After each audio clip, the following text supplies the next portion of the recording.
carrière pour le moins atypique que celle de Daniel B. Lafrenière, l'actuel secrétaire trésorier de la CSQ.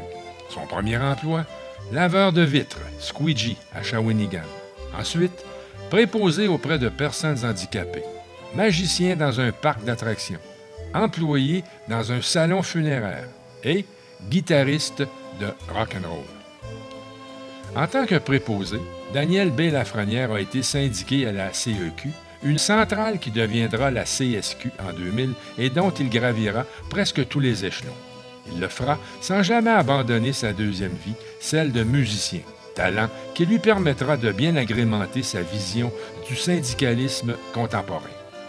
Protagoniste de l'unité entre les centrales face à la menace néolibérale, il a été secrétaire général et trésorier du secrétariat intersyndical des services publics, soit 270 000 membres issus de la CSQ, du SFPQ et de l'APTS. De plus, il siège au bureau de direction de l'Internationale de l'éducation. On parle de 32 millions de membres dans 170 pays, une première mondiale pour un employé de soutien.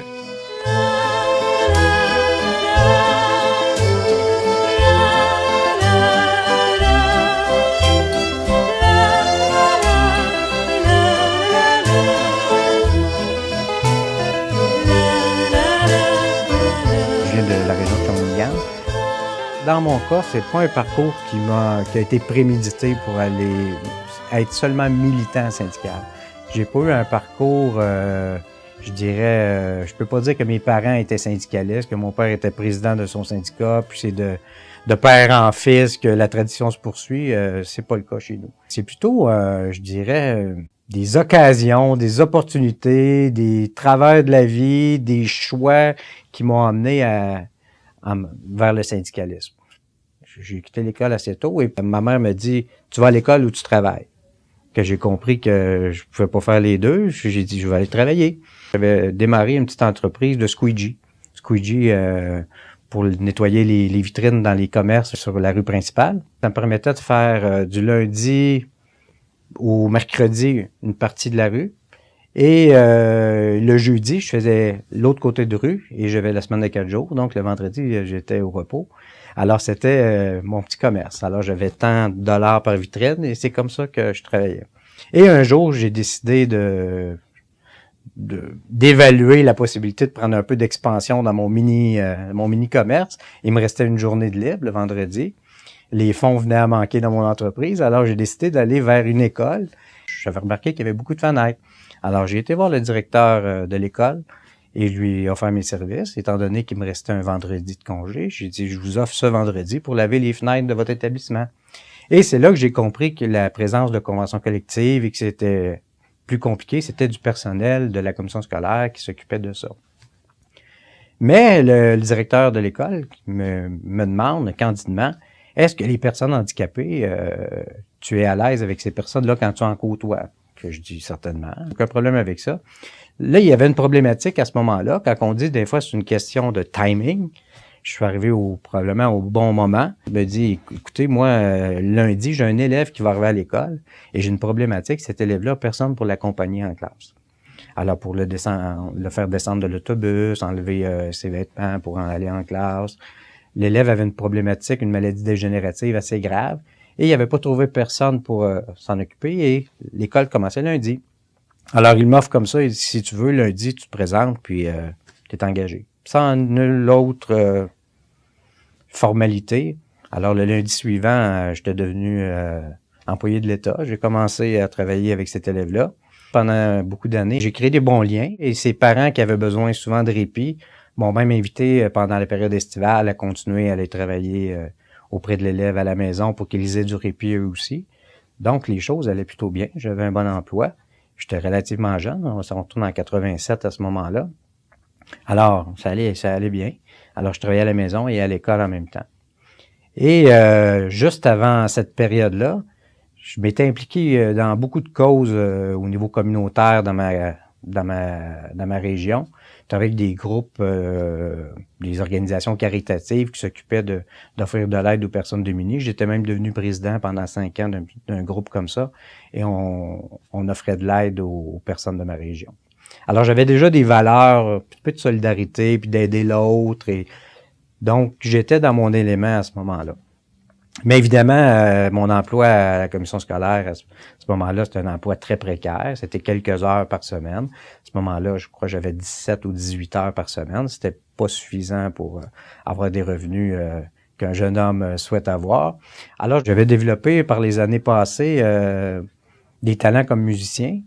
Mon père avait eu des établissements où il y avait des orchestres et tout ça. J'avais appris à jouer de la musique, donc on a formé des groupes.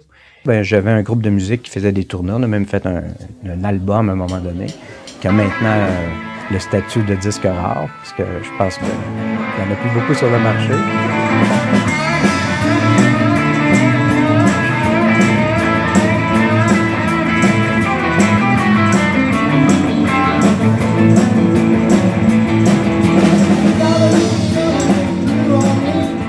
Et comme il me restait encore un petit peu de temps à l'occasion, j'ai même travaillé dans un salon funéraire comme homme à tout faire. Alors mon rôle consistait à faire le ménage un petit peu, nettoyer les voitures et tout ça. Mais ma physionomie à l'époque, j'avais les cheveux très très longs. Je ne cadrais pas tellement avec la philosophie de l'entreprise, alors mais ça n'a pas duré très longtemps.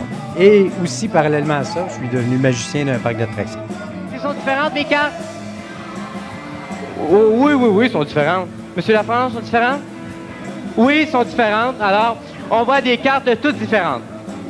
Alors, mon ami, ici, j'ai montré aux gens là-bas que toutes les cartes sont différentes. Il n'y a pas une carte pareille comme l'autre. Hein? Est-ce que tu fais confiance aux gens qui sont là? Oui, bon, tu fais bien. C'est comme le gouvernement.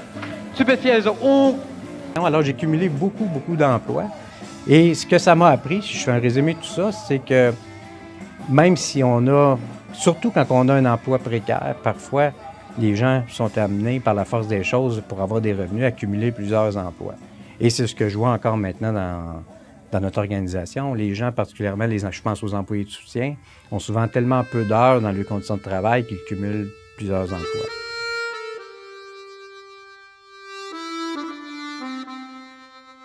Étant préposé aux élèves handicapés à l'époque, à 17 heures par semaine, j'étais devenu, par le fait même, à cause de la formule RAND, j'étais devenu cotisant syndical. Mais comme c'est le cas dans plusieurs syndicats aussi, on sait qu'il y a plus de syndiqués que de syndicalistes. Donc, j'étais dans la partie syndiquée, pas nécessairement syndicaliste encore. Donc, on m'a invité à aller à des assemblées générales. On m'a dit comment c'était important. Et un jour, un gentil collègue m'a dit on pense que tu as tout ce qu'il faut pour être délégué syndical. Alors, il m'a proposé et ce fut spontané. Tout le monde m'a appuyé. Mais j'ai compris que j'étais le seul qui était proposé. Donc, j'ai été élu rapidement. Comme ça se fait souvent des assemblées, on monte un peu d'intérêt et on a la main dans le tordeur. Et par la suite, étant donné que, faut dire que dans ma région, je faisais des spectacles de magie, je faisais des spectacles de musique, j'avais été président de mon groupe communautaire aussi, qui avait eu quand même, qui organisait des soupers spaghettis, bercettons, spectacles et tout ça. J'étais quand même un peu connu dans mon coin de pays. Et on m'a demandé de voir si j'avais des bonnes idées pour l'Assemblée générale. Et c'est là que tout a commencé. L'exécutif syndical m'a dit « On n'a pas beaucoup de membres qui viennent aux assemblées. Il se dit des choses importantes, puis on a de la misère à faire passer le message. Puis les gens nous disent que c'est pas intéressant l'assemblée, puis on cherche une solution. » Là, on ne parle pas d'assemblée de grève ou de choses comme ça. Là, on parle vraiment d'assemblée régulière. Là. On pense que ça pourrait être intéressant si tu pouvais nous transmettre des idées ou travailler avec un petit comité pour améliorer nos assemblées générales. Alors, ce que j'ai fait, ça a été assez simple. J'ai dit, bon, si les gens ne viennent pas aux assemblées générales, on pourrait leur demander pourquoi. Alors, j'ai fait un sondage avec l'accord de l'exécutif. J'ai envoyé dans tous les établissements, dans toutes les écoles. Et les gens ont fait la liste de leur insatisfaction et pourquoi ils ne venaient pas. Ça pouvait aller, il y a quelque chose à la télé, quand c'est les séries au hockey, on préfère écouter ça. C'est plate les assemblées parce que vous parlez des statuts, du budget, des affaires qu'on ne comprend pas trop, qui ne nous intéressent pas trop non plus. Vous ne parlez pas assez de notre quotidien, de vos contacts avec l'employeur. Il y avait de toutes sortes de récriminations. Alors, j'ai commencé ça. Et une par une, avec le petit comité, on a trouvé des solutions à toutes les récriminations. Et on a commencé à voir les assemblées sur une nouvelle façon de faire. Donc, j'avais quelqu'un qui annonçait les scores, le pointage au hockey pendant les assemblées. J'avais des gens, on ne faisait pas les assemblées pendant les journées où c'était les émissions vedettes à la télé. On avait éliminé la portion budget et statut. On mettait ça une fois par année dans une assemblée. On avait un relevé de tous les contacts qui avaient été faits avec l'employeur, c'est quoi les discussions qui avaient eu lieu. On avait trouvé des sujets de vie professionnelle spécifiques à des catégories d'emploi. On faisait même des tirages pendant l'assemblée, ce qui était intéressant aussi. Je connaissais tous les propriétaires de commerce. J'ai été squeegee dans la rue principale, donc j'étais allé chercher des commandites. C'était pas des grands prix, mais des petites choses, des petits cadeaux. Les gens nous avaient demandé du café, des beignes. On avait acheté ça aussi. Toutes des petites attentions que les gens nous avaient mentionnées qui, au fond, ne coûtaient pas tellement cher, qui demandaient juste un petit peu d'écoute et d'organisation. Sur un syndicat de 600 membres, on est arrivé à presque la moitié des membres avaient participé à l'Assemblée. Des fois, on avait des petites baisses, parfois on avait des petites hausses, mais on arrivait à un taux de presque de 40 % de participation, ce qui est très bien. Il faut dire que l'Assemblée, c'était un petit peu l'événement là, du jour. Là. Le lendemain, on est arrivé, les gens revenaient de leur assemblée. Le lendemain, ils disaient « On t'a pas vu à l'assemblée. Pourquoi tu n'étais pas là? » Ça a été vraiment intéressant comme assemblée. Elle ne manque pas la prochaine. J'ai jamais été président, vice-président, trésorier. J'ai jamais été à l'exécutif de mon syndicat. J'étais un simple délégué motivé qui s'occupait de l'Assemblée générale. À un moment donné, des gens de Montréal, puis j'étais à Shawinigan, il faut dire les gens de Montréal, des instances nationales sont venus présenter un dossier. Une personne était là, puis s'est rendu compte qu'il y avait beaucoup de monde à l'Assemblée par rapport à ce qu'elle constatait à d'autres endroits dans la province. Et il est revenu à Montréal et il a dit les gens ont l'air heureux d'être à l'Assemblée, ce qu'on ne voit pas partout habituellement. Quand je dis que tout a commencé par là, je reçois un appel de Montréal où on me dit la Fédération du personnel de soutien scolaire, c'était en août 98, se forme et il y aura un congrès de fondation et on va avoir besoin de gens pour occuper des postes à l'exécutif syndical.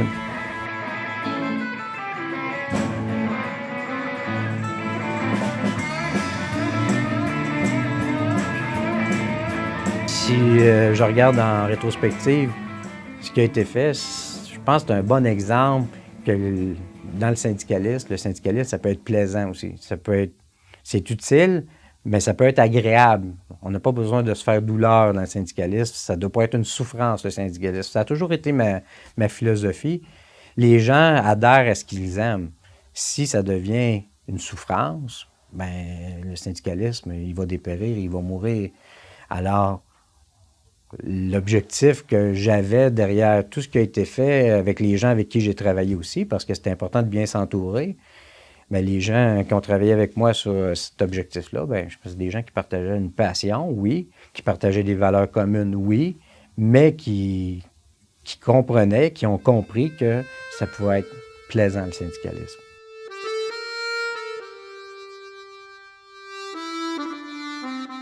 Donc, je reçois un appel, on me demande d'aller à ce congrès-là qui était à Laval. Et moi, je ne suis même pas délégué officiel de mon syndicat, je suis un militant. Il n'y avait pas de fonds disponibles pour m'envoyer au congrès à Montréal où on me demandait d'être. Alors, ce que j'ai fait avec ma conjointe, je lui ai demandé si je pouvais prendre l'argent du loyer du mois de septembre, c'était à la fin d'août. Je lui ai dit, écoute, il y a beaucoup de pression pour que j'aille à un congrès. Puis là, il y a un poste à l'exécutif, puis il souhaite que j'aille. Il pense que j'ai des bonnes chances d'y être, puis ça pourrait être intéressant. Puis elle a dit oui, une femme très compréhensive. Alors, je suis parti dans ce congrès-là. Je suis arrivé, il n'y avait aucune des personnes, à part la présidence de mon syndicat, que je connaissais là. Alors, les gens m'ont rencontré. On m'a dit, écoute, il faut que tu te prépares une campagne électorale, puis on a 2 jours pour le faire, puis il y aura des élections, puis tout ça. Alors, j'ai préparé une campagne électorale sur place. J'ai fait une feuille, je me suis presque mis le visage dans le photocopieur pour avoir une pancarte électorale. J'ai écrit un texte, fait une plateforme, puis j'ai écouté les gens. Je pense qu'il y a de quoi retenir. Là. Quand on écoute les gens, ils nous en disent beaucoup. Et en écoutant les gens que je connaissais pas, mais j'ai pris le temps de souper avec eux, puis de parler avec eux, puis d'écouter ce qu'ils avaient à dire. Mais j'en ai appris pas mal en peu de temps. Et ensuite, il y a eu le grand débat où j'ai fait la présentation de ma plateforme, en guillemets. Et bref, j'ai été élu avec un très, très, très haut score. Et je me suis retrouvé vice-président aux communications, secrétariat, trésorerie C'était la deuxième plus grosse fédération de la CEQ à l'époque. C'était en 98. On m'a dit, maintenant, tu as un bureau à Montréal et on m'a même dit, il y a une secrétaire qui va travailler avec toi. J'ai appelé ma conjointe, j'ai dit, écoute, le truc à Montréal, j'ai eu le travail. J'ai dit, je vais t'en dire plus, j'en sais pas beaucoup, mais je vais te rappeler en cours de journée. Puis, je vais te dire ce qu'il y en a. Ben, ma conjointe était plus préoccupée par l'argent du loyer de septembre. Fait qu'elle a dit, en tout cas, essaie de voir si jamais tu vas avoir ton salaire quand même. Puis, je suis retourné chez moi et j'ai fait mes bagages et j'ai emménagé pendant un bout de temps à Montréal. J'ai commencé à travailler.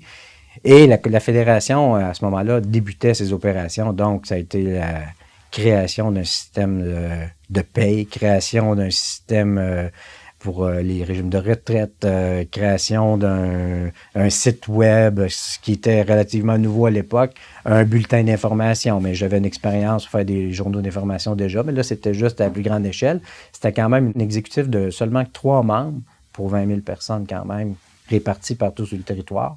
Donc, il y avait beaucoup de travail. Je dirais que j'étais à temps complet, plus que plein, c'est encore. J'étais à temps vraiment complet. Et j'ai dû mettre de côté mes activités musicales pendant ce temps-là. Évidemment, la magie est disparue pendant un certain temps. J'ai occupé un appartement de fonction à Montréal et je voyageais les fins de semaine lorsque j'étais pas au travail la fin de semaine. Donc, ça arrive aussi dans les fonctions de militants qu'on a, dans les fonctions syndicales qu'on occupe. Parfois, on a travaillé la fin de semaine aussi. Et à un moment donné, d'un commun accord avec ma conjointe, on s'est dit, on est peut-être mieux de s'installer, de prendre le risque de s'installer dans la région de Montréal. Il faut dire que lorsqu'on est militant syndical, c'est une réalité aussi qui, je pense que peu de gens l'abordent, peu de gens la considèrent, peu de gens le reconnaissent, mais on a des fonctions d'élus. Donc, dans notre cas, dans mon cas, à tous les 3 ans, on se retrouve en élection. Mais à tous les 3 ans, on remet un peu une partie de notre vie sur ça fait partie des règles du jeu. Mais on est installé, on s'installe dans notre milieu, nos proches s'installent dans le milieu. Il y a de l'insécurité qui vient avec ça aussi. Mais malgré ça, assez positif de nature. Je dis, moi, ça vient avec les risques, ça vient avec les règles du jeu et je suis prêt à m'y soumettre. Je suis écœuré de devoir gouverner. Des fois, faut que je me pince en danger la province. Le futur, nos enfants. T'écoutes pas, t'es pressé. J'en ai mon voyage. Sans rêve, tu m'enrages. Si tu penses que c'est bon, les discours de Gilles Taillon, le patronat, c'est lui le boss, c'est une farce. Hey, ma gang de malades, entendez-vous? Ma gang de malades, entendez-vous? Tout le monde, ma gang de malades, entendez-vous? Solidarité tout le monde!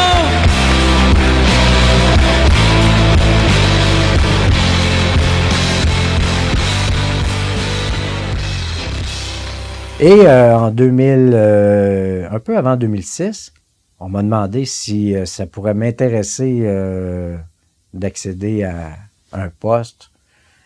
Encore, je dirais, si on peut parler de hiérarchie syndicale, mais au conseil exécutif de la centrale, de la grosse organisation. Et je vous dirais que ça m'a plutôt surpris. C'est pas quelque chose auquel j'avais pensé. Je fais campagne à l'intérieur de l'organisation et je suis élu deuxième vice-président. En vers 2009, le secrétaire trésorier à l'époque annonce qu'il va prendre sa retraite, Alain Pellissier, qui était secrétaire trésorier depuis plus d'une quinzaine d'années. Et on me demande si ça pourrait m'intéresser d'occuper ce poste-là. Et comme j'avais été secrétaire trésorier dans ma fédération aussi, donc je marque de l'intérêt et je suis élu effectivement au congrès en 2009, cette fois-ci comme secrétaire trésorier de la centrale, qui était quand même un choix qui a nécessité beaucoup de réflexion. Quand la personne qui est là avant toi est là depuis 15 ans, avec des façons de faire, avec beaucoup de savoir aussi.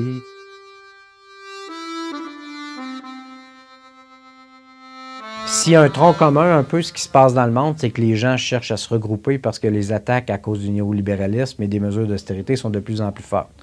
Et les travailleuses, les travailleurs, et par le fait même leurs syndicats, on est attaqué sur tous les fronts. On est attaqué, on est dénigré par des médias qui sont souvent à la solde, par les grandes masses médias qui sont à la solde d'intérêts proches des intérêts patronaux. Alors, il faut se le dire aussi. Alors, nous, avec le temps, on a consulté plusieurs experts, fait plusieurs analyses et on regardait ce qui se passait dans d'autres pays, dans d'autres syndicats. C'est intéressant de constater, lorsqu'on le regarde d'une façon globale, dans des forums comme l'International de l'éducation, on voit des groupes qui ont été un peu comme laboratoire de certaines expériences au niveau de l'austérité, de la gestion néolibérale. Ça a commencé bien avant nous. Et maintenant, on voit les résultats que ça donne. Et on arrive chez nous, au Québec, on regarde nos gouvernements, par exemple, qui appliquent la même recette chez nous, puis on est en mesure de leur dire, écoutez, ils l'ont fait, ça, là. Ils ont pris la même recette, là, puis le gâteau, il n'a pas levé, là. C'était pas mangeable, le gâteau, là, avec cette recette-là. Là. Là, vous refaites le même gâteau. Comment ça peut être différent, là? Puis on regarde un autre pays, l'autre pays, ils l'ont fait eux aussi. La même recette. Puis ça a été un désastre. Des taux de chômage, ça a été des pertes d'emploi, des résultats scolaires qui ne sont pas au rendez-vous dans le domaine de l'éducation. Et un constat qu'on a fait, il y a environ 10 ans maintenant de ça, c'est de dire, quand la vague va arriver, il faudrait comme être prêt. Et le deuxième constat qu'on a fait, c'est pour être prêt, bien, idéalement, il faudrait se regrouper avec d'autres syndicats qui pensent comme nous. Le Front commun se réunit depuis de nombreuses années, se réunit essentiellement, ponctuellement, pour faire une revendication commune avec le gouvernement en temps de négociation, mais d'une façon ponctuelle. Le secrétariat intersyndical des services publics, ce que nous et les autres organisations cherchons à faire, c'est de créer une nouvelle entité syndicale. Une nouvelle entité syndicale qui deviendrait permanente. D'ailleurs, on fonctionne déjà comme ça en négociation. Nous sommes regroupés, la Centrale des syndicats du Québec, avec le Syndicat des fonctionnaires provinciaux du Québec et la PTS. Donc, on s'est formé une organisation sous le nom Secrétariat intersyndical des services publics. Et maintenant, à l'intérieur du Front commun, c'est la CSN, la FTQ et le SISP. C'est pas la CSQ dans le Front commun seul. C'est la force des trois groupes qui représentent, en fait, beaucoup de monde.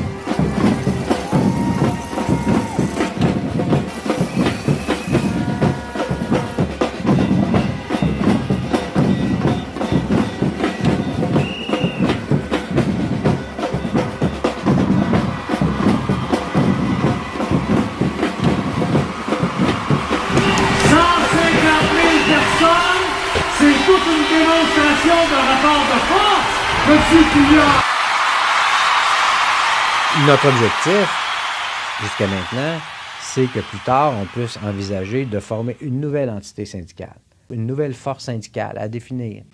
Je ne pourrais pas vous en dire plus maintenant, mais c'est ce qui est visé depuis les 10 dernières années. Mais vous comprendrez qu'il y a beaucoup de cheminement à faire aussi. Puis on a mis un peu nos travaux sur la glace jusqu'à maintenant pour pouvoir traverser la présente ronde de négociation et ensuite on va poursuivre. Alors, mon rôle a été, mis à part mon rôle comme membre du conseil exécutif d'une des trois composantes du SISP, j'ai été pendant un certain temps secrétaire général du SISP, ce qui est en fait un rôle d'animation politique et aussi trésorier. Je finis toujours par être trésorier des organisations. Alors, le rôle est secrétaire général et trésorier, donc de travailler sur le budget de cette entité-là.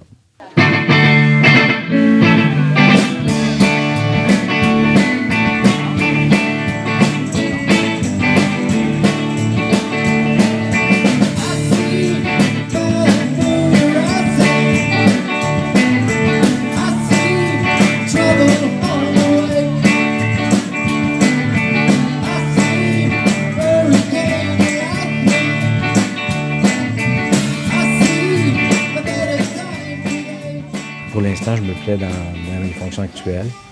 Je vais voir ce que me réserve l'avenir et comme je vous dis, je veux surtout pas faire un plan de carrière syndicale en disant là, je suis à cette étape-ci, puis je vise telle étape. Il se peut que je fasse totalement autre chose dans 3 ans, dans 10 ans. Il se peut que je décide de continuer à militer d'une façon différente ou de continuer à militer dans mon exécutif syndical en tentant ma chance dans un prochain congrès aussi. On ne peut pas cesser d'être militant parce que cesser d'être militant, pour moi, ce serait de cesser de croire aux valeurs qui nous ont amenés à militer. Alors on restera toujours militant et on va être militant toute notre vie.